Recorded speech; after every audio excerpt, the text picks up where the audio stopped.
Via libera dalla Commissione Affari Istituzionali del Consiglio regionale ai 5 nuovi comuni veneti nati dai referendum sulle fusioni dello scorso 16 dicembre. Per 5 nuove fusioni invece non c'è stato l'ok complessivo, quindi la Commissione e il Consiglio ha rigettato la proposta. Caso particolare quello della nuova realtà di Valbrenta, in provincia di Vicenza, dove il progetto originario di fondere 5 comuni si è scontrato con il voto negativo dei residenti di Solagna.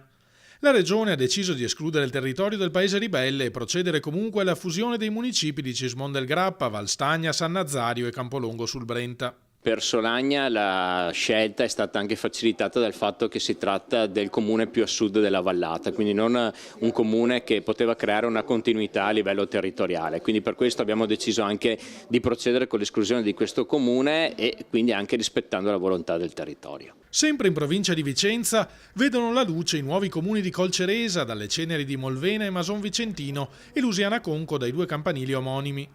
Nella Marca nasce Pieve del Grappa dal matrimonio di Paderno e Crespano.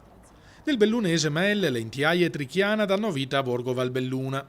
Il nuovo assetto di questi territori sarà ora approvato dal Consiglio per arrivare entro la primavera allo scioglimento delle amministrazioni comunali che verranno affidate a un commissario prefettizio fino alle prossime elezioni. Ci sono dei vantaggi sicuramente dal punto di vista economico, con dei contributi importanti previsti sia a livello nazionale che anche a livello regionale, ma poi anche con delle economie di scala, con un miglior funzionamento dei servizi e con tutta una serie di migliorie dal punto di vista, diciamo, anche amministrativo. Rappresentano un po' anche il futuro, perché oggi delle realtà da 1000-2000 abitanti con pochissimi dipendenti, con la difficoltà anche di dare risposte celeri ai privati cittadini e alle imprese, non sono più ovviamente non sono più competitivi, cioè oggi un comune piccolo ha la difficoltà nell'erogare servizi di qualità.